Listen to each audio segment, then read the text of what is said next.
Hey, what's up everyone, Arctis here. So I wanted to make a 0-1 no-nonsense Groot guide because I think he's a really underrated tank and he's one of my go-tos in competitive when I need to carry the team. You can really disrupt the enemy team and control the ebb and flow of the game with him. I'll give you a few reasons why I think he's deceptively strong. Firstly, Groot does a lot of damage. He can pretty much insta-kill characters faster than other tanks if he has his walls set up properly. Let's say I have my Thorn wall behind magic. All I need to do is throw out my left click and my right click and she'll die instantly. The second reason why I like Groot is his left click is a mid-range attack, so it extends pretty far, and this means that you can punish flying characters like Storm or Iron Man. It also means that you don't have to get up close to the enemy. Like, you can attack them from far, and if you need to run away and stop them from chasing you, you just throw down a wall and you can really control what you want to do. The third reason why I think he's really strong is he actually has the highest base health other than Bruce Banner in Hulk form. So he has a base health of 850, whereas other tanks are around like 600 or 650. Now, obviously, he doesn't have a shield like a lot of other tanks do, but he does have his wall that helps heal him during fights. Now, before I go into my tips and tricks, I think it's really important to quickly cover how his abilities actually work. So if you see this green circle around me, that's basically the range at which my walls will have their effect activated. So my left shift is this Thorn wall. And if it is within my activation circle, its effect is that any enemy that's right directly in front or behind it, if I or any of my allies attack that enemy, the wall will attack it as well. Now, the wall still stays up even if it's outside my activation circle, but it just doesn't have that effect anymore. Now, something to keep in mind, your Thorn wall does not attack enemies that are on its side, so the enemy has to be either directly behind or in front of the wall. Now, the same thing applies to my E, which is my iron wall. So if any enemies near it in any direction get hit by me or my allies, then I gain health from it, like so. So with the healing, there's actually a cap to how much bonus health you can get, so eventually it will cap out. Now, for his Thorn wall, you can put up to a maximum of 3. And with his Iron wall, you can only put up 1. As I've demonstrated before, his left click is just a ranged attack. And his right click throws a spore bomb that then breaks down into smaller bombs in a circle around it.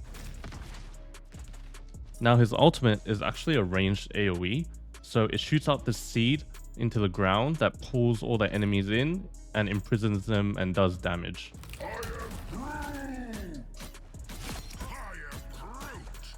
And as you can see, like when those enemies get damaged, it triggers the effects of all my walls that are near them. Now, his melee is not as strong as his left click, but just a little cool bonus detail is that his third successive melee hit on an enemy actually knocks them up.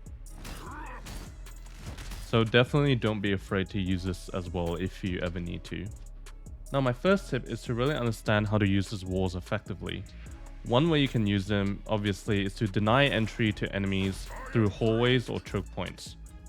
Another way you can use your wall is you can use it to isolate enemies off and create an easy pick for your team.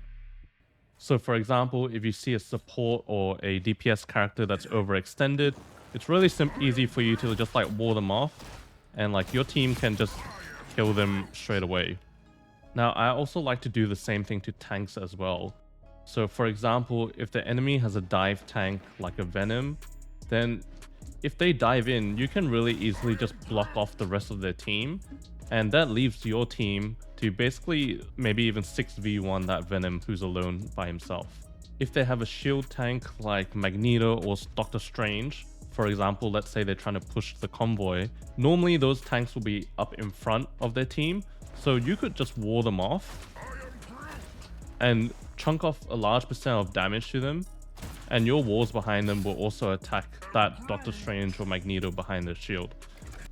Now my next tip is to use your walls as often as you can. Groot's Thorn wall actually refreshes really quickly if you look at the cooldown at the bottom right.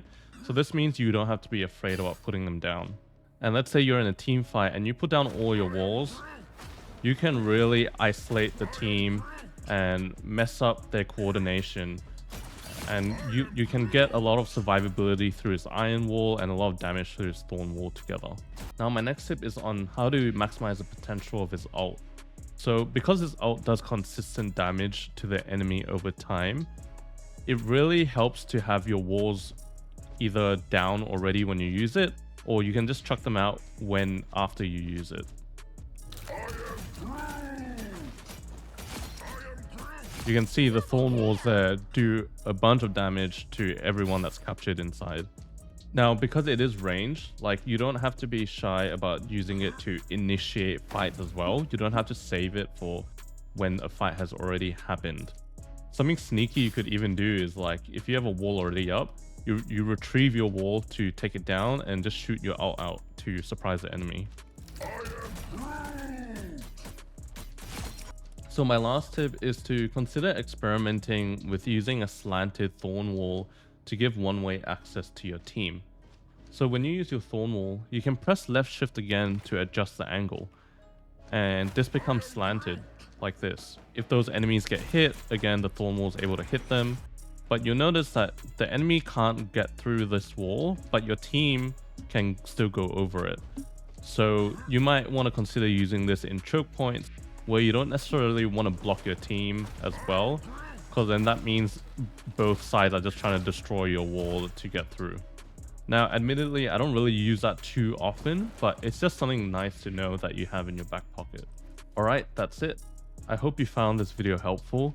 If you liked the video at all, please do consider liking, as it does help me out. Comment down below what you think about Groot, if you have any tips to share with the rest of the community, and please consider subscribing if you want to see more content like this.